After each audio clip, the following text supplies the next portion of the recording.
그럼 이 시간에 우리 하나님 말씀 보도록 하겠습니다. 모두 자리에 수련하셔서 에베소서 3장 1절부터 12절까지 말씀을 교독으로 봉독하겠습니다. 에베소서 3장은 신약성경 312쪽가량에 있습니다. 제가 먼저 3장 1절을 읽겠습니다. 이러므로 그리스도 예수의 일로 너희 이방인을 위하여 갇힌 자 된 나 바울이 말하거니와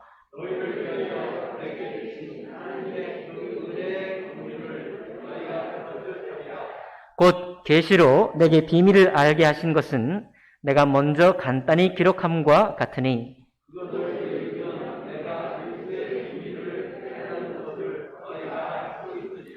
이제 그의 거룩한 사도들과 선지자들에게 성령으로 나타내신 것 같이 다른 세대에서는 사람의 아들들에게 알리지 아니하셨으니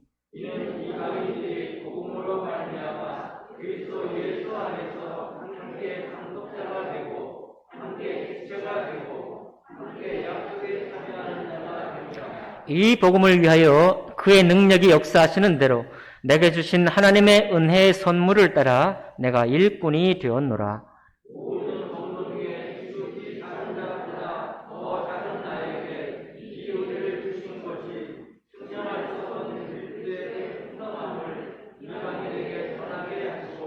영원부터 만물을 창조하신 하나님 속에 감추어졌던 비밀의 경륜이 어떠한 것을 드러내게 하려 하심이라.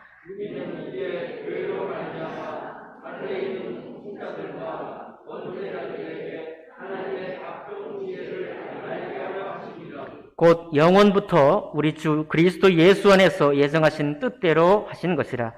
우리가 그 안에서 그를 믿음으로 말미암아 담대함과 확신을 가지고 하나님께 나아감을 얻느니라. 아멘. 말씀과 예배를 기도합니다.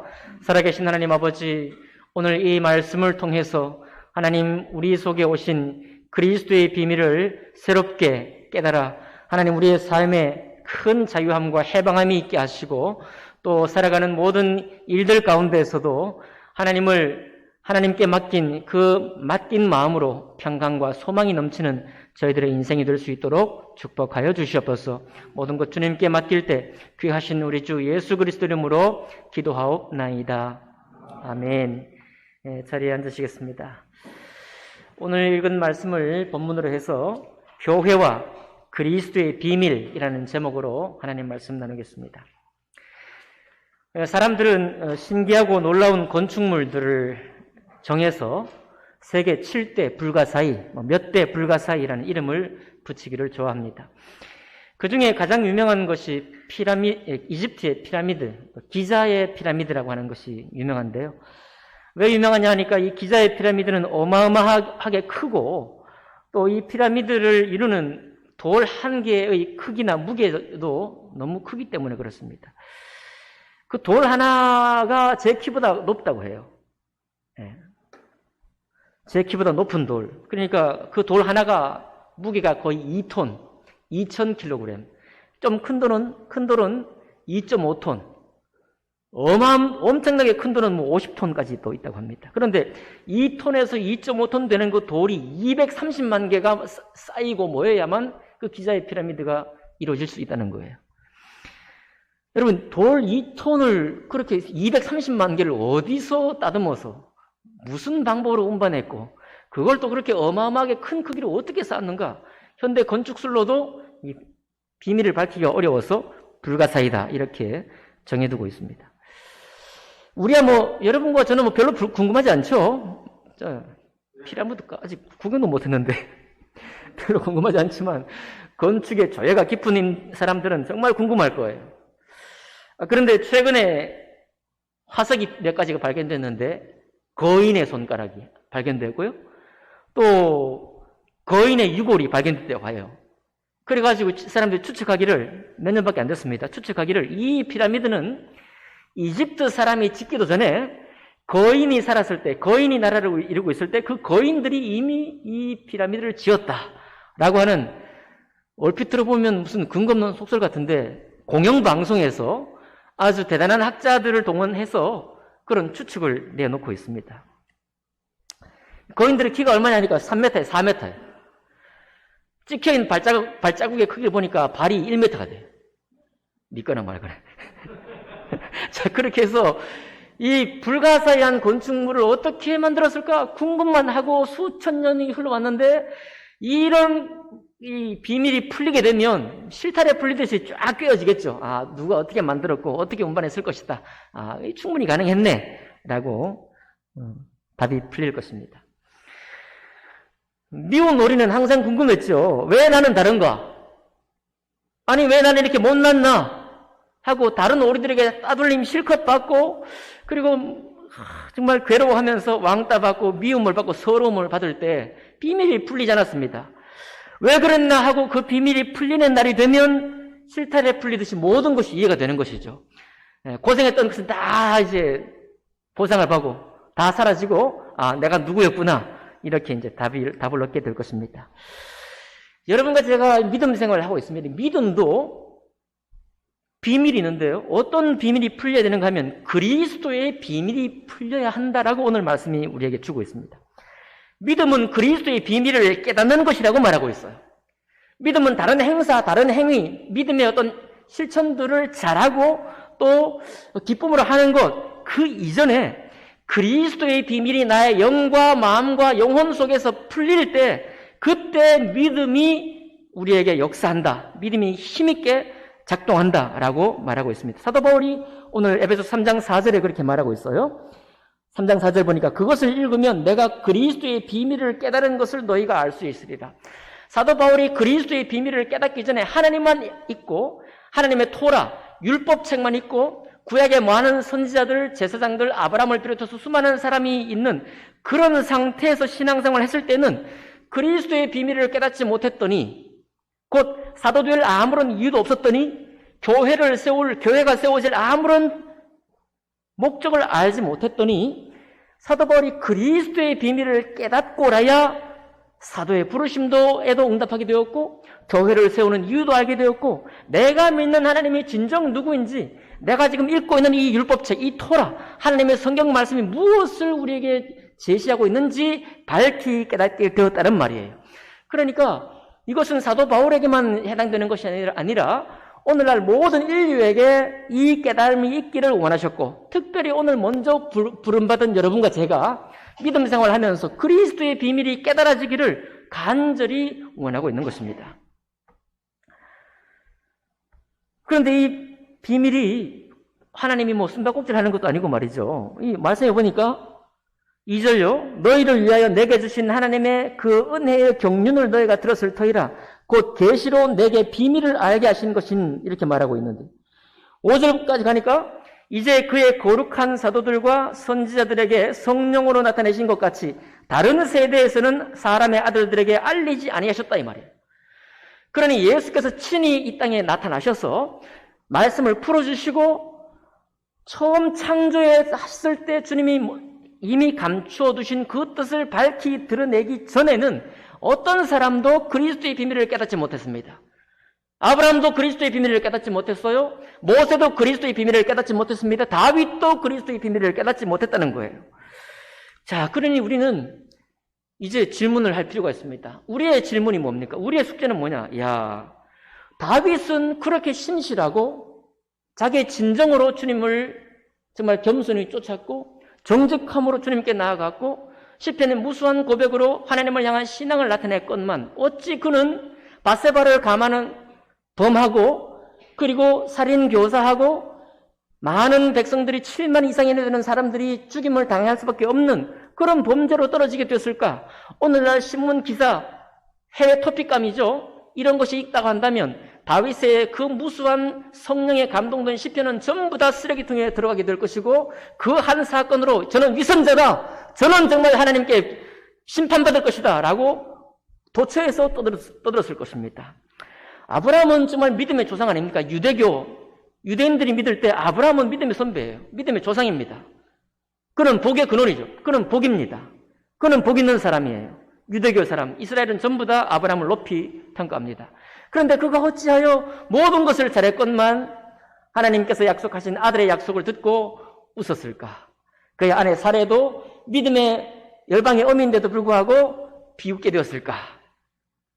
뭐 비웃은 거 가지고 하나님, 우리가 세상에 살면서 죄를 범하는 게 한두 가지가 아닌데 비웃은 것 정도라요? 네. 또 어떻습니까? 모세는 왜 그렇게도 온유를 하나님께서 배우게 하시기 위해서 40년 동안 광야에서 홀로 연단받게 하시고, 그리고 그렇게 혁혁한 공로를 세우셨으나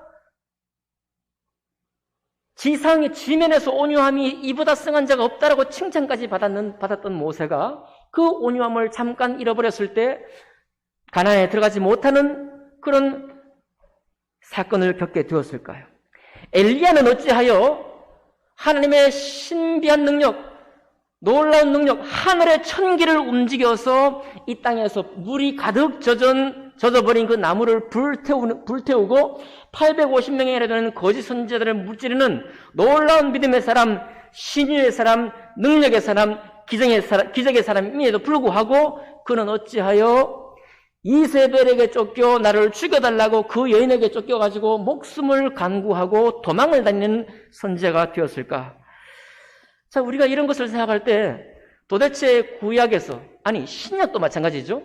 구약에 있었던 모든 사람들, 믿음의 사람들, 우리가 본을 받고 따라가야 될 그 사람들에게서 흠결이 하나도 찾아지지 않는 사람이 없다 이거예요. 우리는 이걸 보고 이제 우리도 육체가 있는 사람이니까, 야, 아브라함도 그랬는데 하물며 내가 뭐 어떻게 하겠느냐. 저 믿음의 모세도 저렇게 하다가 저 정도에 그쳤는데 하물며 나 같은 사람이 그 모세 가운데 토막이라도 될까? 모세 허리라도 내가 붙잡을 수 있을까? 엘리야가 저렇게 권능을 베푸는 사람인데 나는 그런 권능도 없는 사람인데 말이죠. 엘리야가 저랬는데 나야 어떻게 엘리야를 범접할 수 있을까 하고 먼저 우리의 믿음을, 때로는 우리가 그래 왔습니다. 우리의 믿음을 한계 짓기도 했고, 나는 거기까지는 못할 것이다 이렇게 하기도 했던 것입니다. 왜 그러냐 왜? 그리고 그렇다면 여러분, 아브라함이 믿음의 본을 보이고 다윗이 믿음의 정말 간구를 통해 시편을 쓰면서 하나님을 찬양했던 다윗, 그리고 엘리야의 그 혁혁한 공로는 도대체 무엇이냐 이거예요. 그것은 어떻게 우리가 평가해야 되느냐 이런 것입니다. 이게 좀 궁금하셔야 되는데 궁금하실까요?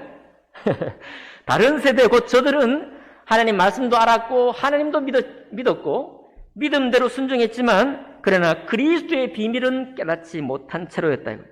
한 가지 힌트를 드리면 침례 요한이 이 땅에 왔을 때 예수님께서 침례 요한을 말했습니다. 그는 정말로 구약의 마지막 선지자라고 말했어요. 사람의 자녀로 태어난 사람들 중에 침례 요한보다 더 큰 자가 없다라고 주님이 칭찬하셨습니다.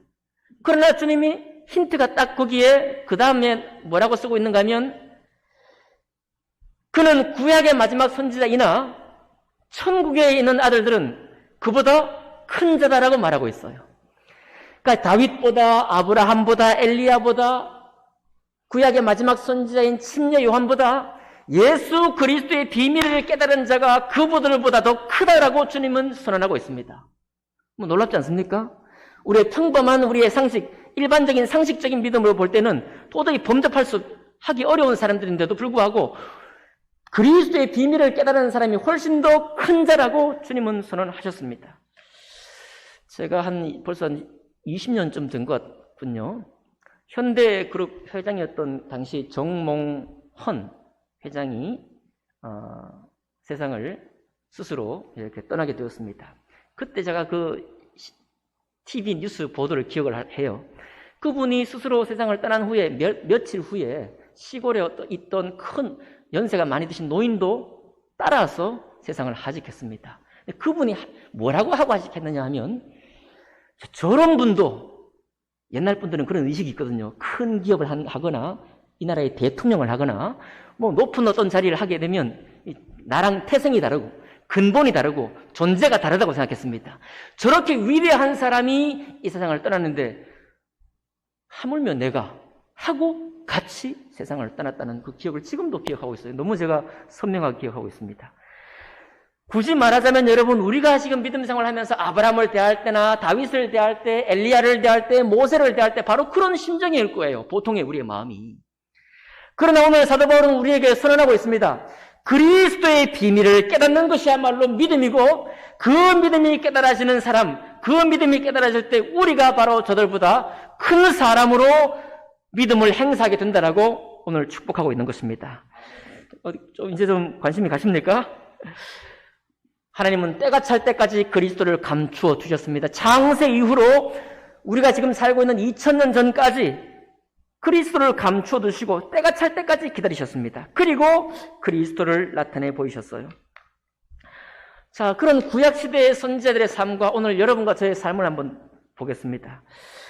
그들도 당연히 죄인이죠. 그죠? 하나님께서 우리를 에덴에서 쫓아보냈을 때는 하나님의 생명에서 멀어진 사람이에요. 육체의 생명은 있지만, 정해놓은 생명은 육체적으로 한계되어 있지만 하나님의 영원한 생명에서부터 우리가 쫓겨난 사람들입니다. 그리고 그런 사람들을 죄인이라고 그랬어요. 죄 아래에 아브라함도 있었고 다윗도 그렇습니다. 그렇지만 여러분, 다윗이나 아브라함, 여러분과 저도 우리는 죄인이지만, 비록 죄인이지만 우리에게 육체가 있고, 그리고 선한 마음이 있고, 그리고 영혼까지 있는 존재예요. 하나님의 형상을 따라 우리가 지음을 받은 존재입니다. 맞죠? 지난주에도 말씀드렸지만 우리는 선과 악을 분별하는 지혜가 있어요. 다만 그 기준이 저마다 다르기 때문에 서로 정죄하게 되고, 결국은 우리가 돌이켜볼 때 하나님의 생명에서 떠나 있는 존재가 되고 마는 것입니다. 우리가 로마서에도 그런 말씀하고 있죠. 우리가 선을 원하나 나의 행동은 악이 되고, 내가 미워하는 악을 내가 행동을 하게 된다. 내가 정말 선한 말을 입에 담기 원하고 정말 남들에게 친절을 대하기 원하지만 그가 나에게 하는 반응이 좋지 못한 반응이면 선이 나가는 대신에 악이 나가고 저주의 말이 나가고 정죄의 말이 나간다는 것을 우리가 확인한다는 것입니다. 그러니 우리가 마음과 영혼으로는 선을 원하고 치고 지순한 뜻을 따라 살고 싶어요. 여러분, 여기 계신 여러분들 중에 나는 정말 치고 지순한 뜻에 관심이 없다. 나는 정말 내 마음이 정결하는 삶을 사는데 전혀 관심이 없다. 나는 그냥 막 살 거야. 나는 그냥 되는 대로 살 거야. 이렇게 원하는 분 계신가요? 아무도 안 계시죠? 우리 마음으로는 선을 원한다 이 말이에요. 영혼도 선을 원해. 그러니 오늘날 많은 사람들이 마음 수련을 합니다. 아마 신자들도, 예수 믿는 사람들도 교회에서 시달리다가 마음 수련 갈지 몰라요. 신기한 게 원래 신앙에는 묵상하는 힘이 있었는데 우리 현대 그리스도인들이 묵상을 다 잃어버려요. 자기 마음을 돌아보는 것을 다 잊어버려요. 교회 일 하느라고 전부 다 그냥 잊어버렸습니다. 그러니까 도리어 역풍이 불고 있습니다. 마음 수련에 가서 여기가 진리인 것처럼 생각을 하는 거예요. 왜 그런가요? 왜 그런 현상이 있는가요? 우리 모든 사람의 마음에는 지고지순한 뜻을 따라 살기 원하고 정말 선한 마음을 지키기 원하는 그런 마음이 있는 거예요. 죄인이지만 우리 마음속에 그런 것이 있습니다. 그래서 모든 고등 종교는 다 그것을 원해요. 불교도 그걸 원하고 이슬람교도 그걸 원하고 마음 수련도 그걸 원하고 있습니다. 길을 따라 살고자 하는 사람 전부 다 그것을 격려받기를 원해요. 그런데 왜 한계가 있나요? 우리 육체를 넘어설 수 없어요. 뜻은 높을지라도 원하는 대로 살 수 없습니다. 그래서 절망하고 거짓과 위선에 떨어지게 되기도 하죠. 그런 인생이 그리스도의 비밀을 깨닫지 못하고 이 세상을 살아가는 모든 사람들의 모습이에요. 안타까운 모습입니다. 심지어 저처럼요, 우리처럼 믿음 안에 있으면서도 정말 하나님께 닿기 위해서, 하나님의 그 순전함에 닿기 위해서 우리가 애를 쓸 때가 있습니다. 믿음에 헌신을 할 때가 있어요. 그럴 때에도 우리는 때때로 절망에 빠집니다. 왜? 나는 정말 모세의 절반만 하면 좋겠다. 다윗의 시편의 그 깨끗한 성정을 볼 때, 나는 정말 다윗의 비견에서 저와 같이 살 수가 없다라고 절망할 때도 있다는 것입니다. 그런 이 세상을 만드신 우리 주님이 구약 시대를 어떻게 인도하셨습니까?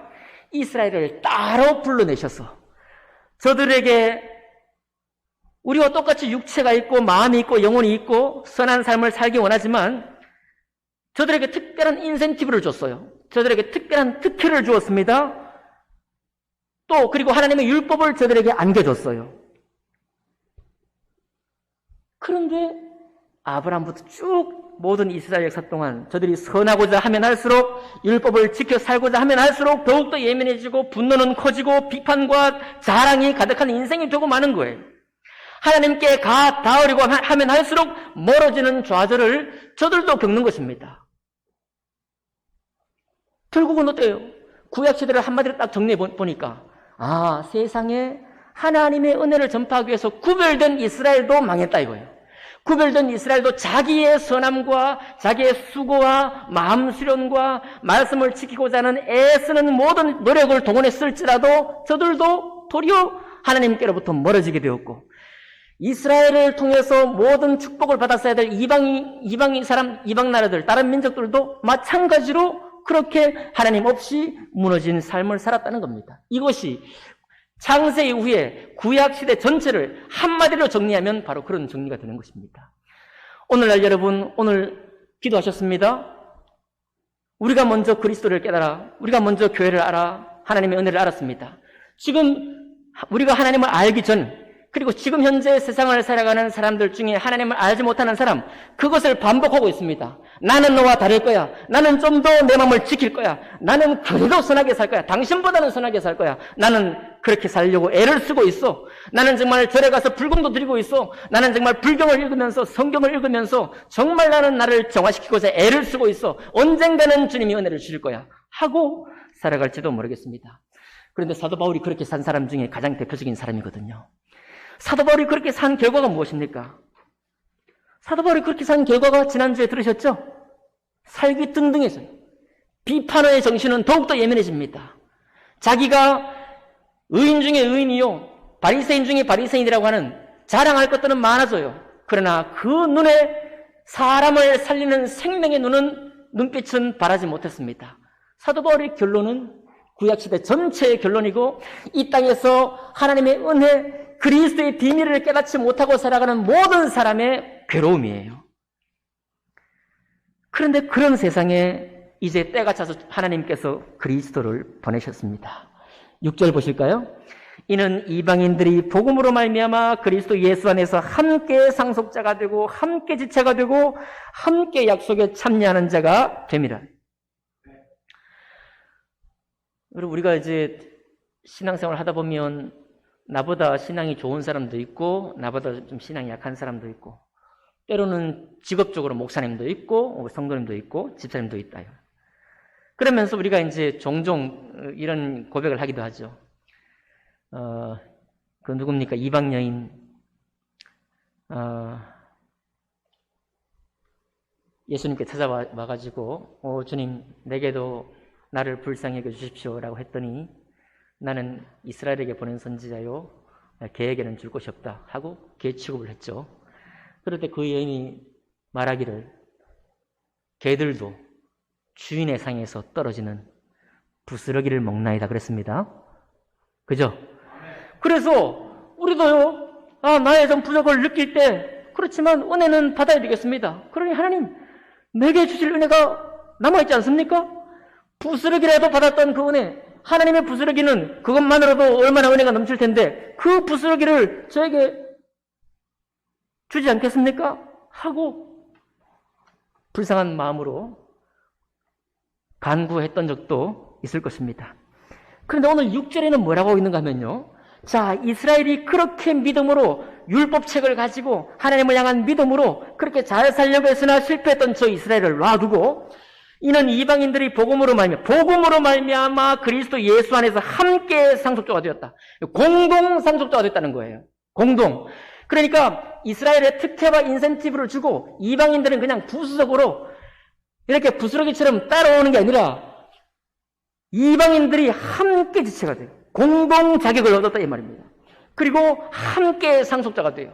하나님께로부터 함께 같은 공동 상속자가 되었다는 거예요. 뿐만 아니라 함께 약속에 참여한다. 예수 그리스도를 통해서 오는 약속에 함께 참여한다. 공동 참여자다. 같은 급이다. 같은 급, 같은 자격, 같은 하나님의 백성의 자격을 얻었다라고 하나님이 축복하고 있습니다. 이 사람들이 지금 마음 수련했나요? 이 사람들, 이방인들이 지금 하나님의 말씀을 쫓아 열심히 살았나요? 이 사람들이 지금 유대인들처럼 그렇게 하나님께 나아가려고 정말 애를 썼나요? 물론 각양각색으로 각 민족들마다 그런 행위를 했겠죠. 그렇지만 구약 시대를 통틀어서 결론이 뭐라고 했어요? 그렇게 내 생각에 올바른 대로 나의 선한 마음을 잘 다듬어서 그렇게 하나님께 가달려고 애를 썼던 모든 개인, 모든 민족들이 하나님께 가닿을 수 없는데, 가닿을 수 있는 유일한 이유가 뭐냐면 복음으로 말미암아. 복음으로 말미암아. 여러분, 다윗은 진심이었습니다. 하나님을 사랑하는 마음이. 아멘이죠? 아브라함도 하나님을 사랑하는 마음이 진심이었습니다. 독자 이삭을, 백세 얻은 이삭을 바치려 했을 때 바칠 만큼이나 진심이었어요. 엘리야도 하나님께 진심이었나요? 진심이었습니다. 하나님을 정말 진심으로 믿었습니다. 엘리야가. 모세는 하나님께 진심이었나요? 진심이었습니다. 여러분, 우리는 그들로부터 그 진심으로 하나님을 쫓고 추구하고 믿음으로 살려고 애를 쓰는 그 마음을 본받을 필요가 있습니다. 당연하죠? 본받을 필요가 있는 거예요. 그런데 문제가 무엇인가 하면요, 그 진심밖에 없는 거예요. 여러분, 우리의 진심밖에 없는 것입니다. 이 세상 모든 사람들이 자기 진심밖에 없어. 자기 진심, 자기 진정, 자기의 수고, 자기의 열심, 자기의 마음 수련, 자기가 주님께 하는 것밖에 없습니다. 그것을 억겁을 쌓아도, 억겁년을 쌓는다고 할지라도 하나님께 닿을 수 없다는 게 문제인 것입니다. 그런데 주님이, 여러분, 그리스도의 비밀은 뭐냐면 하나님의 진심을 받아들이는 거예요. 하나님의 진심이요. 하나님의 진심이 무엇입니까? 다윗이 잘못된 말 아니었습니다. 아브라함을 본받을 게 없다는 말도 아니었습니다. 엘리야를 본받을 가치가 없다는 말도 아니에요. 모세를 본받지 말라는 말도 아닙니다. 다 그 진심을 본받으라. 우리가 본받자는 겁니다. 그런데 진심으로 주님께, 자기 진심으로 나아가는 데는 한계가 있고, 근데 결단코 주님의 역사에 참여하는 공동 참여자가 될 수 없다는 거예요. 저들은 희미한 약속만 붙들고 나왔습니다. 약속. 그 약속만 붙들고 나온 게 좀 대단한 거죠. 예수님도 없이 약속 붙들었다는 게 대단한 것입니다. 그런데 그런 점에서는 우리도 대단한 거예요. 우리도 예수님 본 적 없잖아요. 신약에, 우리는 구약이나 신약을 똑같이 받아. 우리는 똑같이 약속이에요. 그 약속을 장래에 주님이 오실 것을 믿으니 저들의 믿은 것 같습니다. 다만 우리와 저들의 차이가 뭐냐면 저들은 정말로 하나님의 진심의 나타남을 보지를 못했습니다. 하나님의 진심이 없이 자기 진심으로 살아가는 모든 사람은 벽에 부딪혀 좌절하고 위선자가 되고 거짓된 신앙을 살 수밖에 없는 거예요. 이것이 바로 모든 종교와 기독교가 다른 모습이고, 모든 마음 수련, 모든 기수련과 예수 믿는 비밀이 다른 이유가 바로 여기에 있습니다. 하나님의 진심이 이 땅에 나타났습니다. 하나님의 진심이 이 땅에 오셨어요. 그래서 어떻습니까? 뭐라고 말씀했어요? 도대체 그럼 우리가 무엇으로 우리가 함께 상속자가 되었고, 무엇으로 함께 지체가 되었고, 어떻게 우리가 함께 그 약속에, 천국의 약속, 하늘의 약속에 참여하는 자가 되었느냐 이 말이에요. 복음이죠. 8절 봅니다. 모든 성도 중에 지극히 작은 자보다 더 작은 나에게 이 은혜를 주신 것은 측량할 수 없는 그리스도의 풍성함을 이방에게 전하게 하시고 라고 했습니다. 여러분, 하나님의 진심 되신 그리스도의 비밀은 측량할 수 없는, 뭐라고 그랬어요? 측량할 수 없는 그리스도의 풍성함입니다. 사람이 가늠할 수 없는 은혜의 풍성함이 예수께 있다는 거예요. 어느 정도입니까? 평생을 주님을 떠나 자기 진심으로만 살고 사회 개혁을 위해서 살았던, 그렇게 주장합니다만은, 왼편 강도 오른편 강도 중에 한 강도, 그가 그 도상에서 그 십자가 위에서 조금 후에는 그 목숨을 잃을 것인데, 주여 나를 불쌍히 여겨 주옵소서 한마디의 진심, 그 짧은 진심을 가지고 그가 무엇을 했습니까?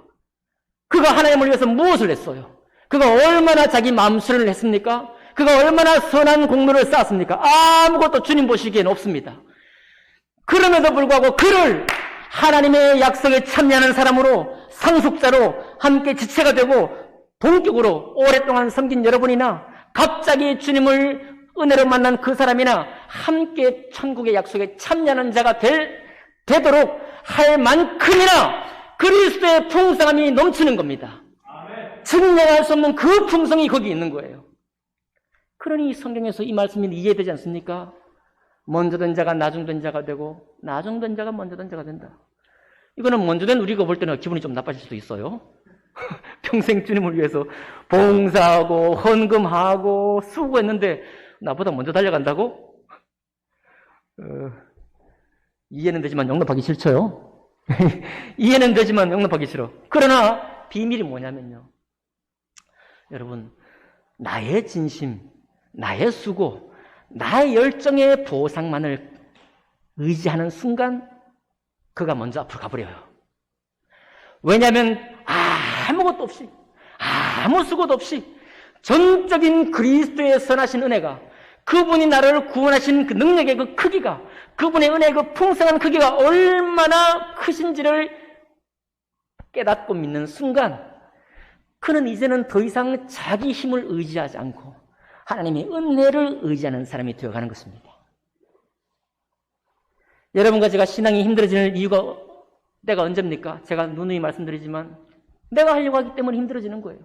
목사님의 기대, 주위 성도님들의 기대, 내가 이만큼 신앙생활을 했으면 이쯤 돼야 될 텐데 아직 거기에 미치지 못해. 그런 부담이 자꾸만 생겨요. 조금 교회 봉사하고 헌금했더니 목사님이 자꾸 일을 시켜. 현주자매, 제가 그렇게 합니까 혹시?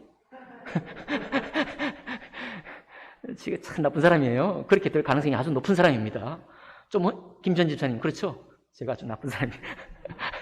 이렇게 해서 알게 모르게 어깨에 짐이 막 쌓이기 시작해요. 그러다가 마냥 내가 시작한 것도 그리스도의 은혜의 풍성함에 시작했으니 이 일도 내가 못하면 다른 사람이 할 수 있죠. 하나님이 내게 허락하시면 자연스럽게 넉넉한 기쁨을 하게 될 것인데 내가 막 하려고 애를 씁니다. 그러다가 막 어깨에 2근, 2근, 3근, 막 10근 이렇게 무게가 꽉 눌러버리는 거예요. 그분에게 은혜가 필요한 거예요. 어떤 은혜가 필요합니까? 그리스도의 은혜, 그리스도의 비밀이 얼마나 풍성한지 그분이 나를 위해서 어떻게 저 아브라함보다도 다윗보다도 엘리야보다도 모세보다도 비교할 수 없는 그 은혜의 풍성으로 나를 찾아오셨구나.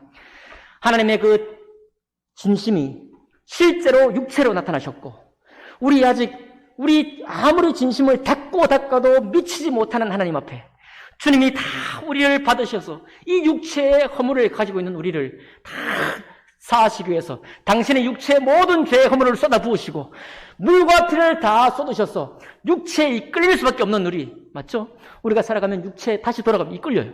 신앙이 아무리 좋아도 육체에 이끌립니다. 내 생각이 이끌려요. 내 선에 이끌립니다. 내 영이 얼마나 깨끗한지, 제가 얼마나 착한지, 여러분 자기 생각에 이끌려요. 그런 우리를 온전히 깨끗함으로 영접하고 천국의 자녀 삼으시기 위해서 하나님의 거룩한 자의 자녀라고 처음부터 인치시기 위해서 당신 모두를 목숨까지 바치신 분이 예수님이십니다. 그분을 내가 주님으로 모셨으니 이제 우리 안에 무엇이 역사하는가 하면 성령 안에서 우리가 행동을 하게 되는 거예요. 하나님의 영이 때로는 말씀에 부담이 있지만 그 말씀을 넉넉히 순종할 때까지 기다리시기도 하고 상담도 하시고 넘어지면 울면서 일어나면 다시 위로해 주시면서 점점 더 내 힘이 아니라 하나님의 성령의 능력으로 주님의 일을 감당하도록 나를 이끌어가는 것입니다. 이것이 그리스도의 비밀이에요. 얼마나 측량할 수 없는 은혜인지요. 9절 봅니다. 영원부터 만물을 창조하신 하나님 속에 감춰졌던 비밀의 경륜이 어떤 것을 드러내게 하려 하심이라. 그 비밀의 경륜. 그러니 이 비밀 속에 정말로 깨달은 사람은 12절에 고백을 하는 거예요. 12절 같이 한번 읽어봅시다. 시작. 우리가 그 안에서 그를 믿음으로 말미암아 담대함과 확신을 가지고 하나님께 나아감을 얻느니라. 하나님의 진심으로 우리를 천국문을 열고 우리를 영접했다 이거예요. 내가 믿음으로 그것을 인정했다는 겁니다. 받아들였다는 거예요. 받아들인 그 사실, 그 이전에 예수 그리스도의 은혜의 풍성한 바로 그것이 근거가 되어서 우리를 이제 영원히 영접했으니 내가 죄를 지었어요. 내가 육체로 떨어졌습니다. 내가 질투하고 시기하고 자랑했어요. 그렇게 손가락질을 받았습니다. 상관없습니다. 나에게는 담대함이 있는 거예요. 왜? 내가 내 능력으로 들어간 것이 아니라 하나님이 당신의 문을 열고 열 수 없는 문을 열고 나를 영접했으니 나를 내쫓지도 않으시고 언제나 나를 당신의 자녀 삼으시는 것입니다. 담대함이 내게 있습니다. 확신이 있는 거예요. 내가 확신을 믿습니다가 아니라 하나님이 어떤 진심으로 이 모든 일을 다 이루셨는지, 끝장내셨는지, 우리를 영접하기 위해서 어떻게 어마무시한 일을 했는지를 우리가 믿으니까, 그 사실을 믿으니까 나는 영원히 천국의 자녀, 나의 믿음은 결단코 취소될 수 없는 믿음에, 내 구원은 결단코 취소될 수 없는 구원인 것입니다. 그리고 난 다음에 우리를 하나님이 어떻게 역사하시는가? 너희 문을 두드리노니, 그렇죠? 너희가 내 음성을 듣고 문을 열면 내가 그에게로 들어가 그로 더불어 먹고 그는 나로 더불어 먹으리라. 이제 주님께 내 마음의 문을, 내 마음의 자리를 내드리면 드릴수록 말씀이 나에게 내 말씀이요. 전에는 나의 말씀인데 이제는 내 말씀이다. 전에는 내 힘으로 아무리 하려고 해도 이 말씀이 너무 높다. 아브라함도 너무 높고 모세까지 높다. 다윗은 더 높다. 엘리야는 뭐 못 따라가겠다. 이렇게 고백했던 우리가 그들에게 하나님의 은혜를 그때 주었을 때 그렇게 살 수 있었던 것처럼 이제는 당신께서 친히 내 속에 계셔서 당신의 일을 이루어 가시고 천국의 일을 이루어 가시고 이 말씀을 이루어 가신다는 약속을 우리에게 확실히 하셨으니 헛개로 잡는 약속이 아니라 그리스도의 몸으로 완성하신 약속이라 이 말입니다. 그러니 우리는 담대함과 확신으로 나아가는 거예요. 여러분 범죄하셨죠? 여러분 좀 하나님이 가자고 하는데 안 가셨잖아요. 똑바로 살라고 그러는데 잘 안 살았잖아요. 미워하지 말라는데 미워했잖아요. 그래도 내가 주님 앞에 담대한 거예요. 내가 주님 앞에 당신은 내 아버지요 나는 당신의 자녀입니다. 확신이 있는 겁니다. 그리스도의 비밀이 나타냈기 때문에 그래요.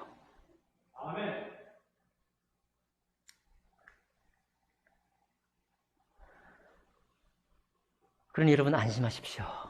그리고 이제는 내 힘으로 신앙생활을 하려고 애를 썼던 그런 신앙의 방향을 잠깐 내려놓고 나의 진심 너무 귀합니다. 나의 진심 너무 귀해. 나의 열심도 너무 귀하고 그거 하지 말라는 게 아닙니다. 나의 진심과 열심으로 열심히 뭘 닦아 나가야 돼. 하나님이 나에게 은사로 주신 성품을 따라 갈고 닦아 나가야 됩니다. 나의 직장에서, 나의 직업에서 내가 더 잘할 수 있도록 그냥 웬만한 사람처럼 하지 않고 정말 통달할 수 있도록 남들에게 인정받을 사람이 될 수 있도록 갈고 닦아가는 것, 나의 진심을 발휘하는 것 귀한 거예요. 그러나 그것은 주님의 은혜의 문을 여는 방법이 아닙니다. 어떤 방법이라고요? 하나님의 진심, 예수 그리스도께서 우리를 위해서 어떻게 완성하시고 일을 마치셨는지를 믿는 사람에게 성령이 역사하는 것입니다. 그 시로부터 아브라함보다 억지로 아멘 할까요? 아브라함보다, 다윗보다, 모세보다, 엘리야보다 그분이 직접 나를 통치하시고 인도하시니 내 이 연약한 입술과 나의 비루한 인생의 내력을 다 동원해서도 못할 것 같았지만 이제는 나의 입술이 주님의 입술이 되고 나의 섬김이 주님의 섬김이 되고 나의 봉사가 주와 함께하는 봉사가 되니 누가 나를 비난할 것이냐 이 말이에요. 도리어 주님과 동격으로 먼저 된 그리스도인과 동격으로 같이 약속에 같이 지체가 되고 같이 상속자가 되었다는 이 놀라운 고백이 여러분과 제 입술에 나오게 되는 것입니다. 저는 얼마나 감사한지 몰라요. 이 말씀을 준비하면서 더 감사했습니다. 오늘 새벽에요. 4시 반에 잠이 또 깼어요. 진심에 대해서 묵상해. 진심. 도대체 진심이 뭐냐? 진심. 이것도 찾아보고 저것도 찾아보고. 아침에 주님이 준 응답입니다. 나의 진심이 정말 소중하나? 하나님의 진심 되신 그리스도의 말로 우리의 모든 것들을 진리 가운데 자유케 하시는 은혜구나. 그런 것을 저에게 들려주었습니다. 여러분, 우리 이제는 가슴을 펴시고 주님께 범죄하였어도 정말 제대로 못 살았어도 당당함으로 확신 중에 아버지께 나오시기 바라요. 그분은 이미 이루신 분입니다. 이미 더 문을 열고 우리를 영접하신 분이에요. 다시 한번 기억합시다. 심려 요한은 구약의 마지막 선지자요, 여자가 낳은 자 중에는 가장 큰 자나 천국의 아들에 비해서는 가장 작은 자다. 기도하겠습니다.